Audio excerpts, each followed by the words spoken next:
Hi, this is the Learning Zone, and we're going to learn all about wells. My name is Mariah Bonham. I am a Senior Regulatory Inspector at the Edwards Aquifer Authority in the Groundwater Regulation team. On my team, we look for all water wells that draw from the Edwards Aquifer, and so it's very important that we identify all points of withdrawal. We register water wells. We look for and ensure that well owners are in compliance with our rules, and we also look for abandoned wells.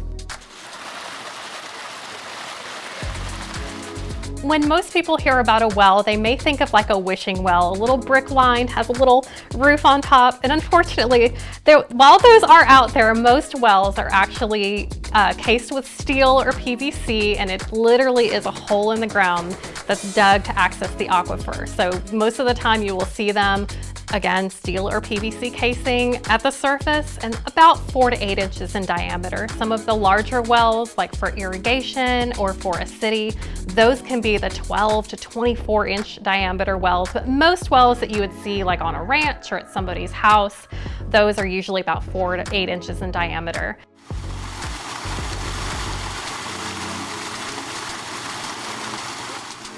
Well, a well is a hole in the ground straight to the aquifer. And so if you have a hole in the ground that's straight into the aquifer, you don't want anything getting into that hole in the ground. You don't want any pollutants to get in there. You don't want any trash to get in there.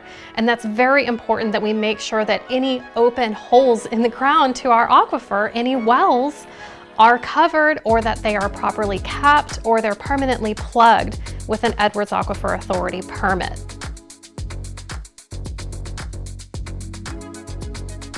It could be that just the property has changed hands. Maybe it was an old ranch and it got sectioned off to be developed into maybe a subdivision.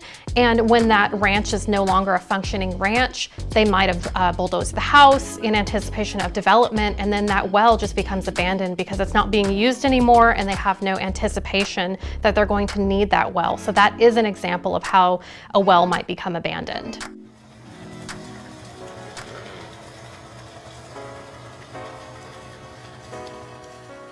This is the primary drinking water source for our entire area. It's not just San Antonio, it's not just this immediate San Antonio region, it's outside of the region as well. So it goes up to New Braunfels, up to San Marcos, and out west to Hondo, to Castroville, and out to Uvalde. This is a large area, and this is all of our primary drinking water source. So we want to make sure that if there are any areas that may have abandoned wells, we want to make sure that there's no pollutants getting into those wells into our drinking water system.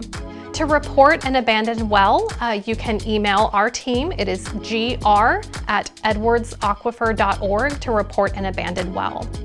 Thank you. For more information, you can visit our website.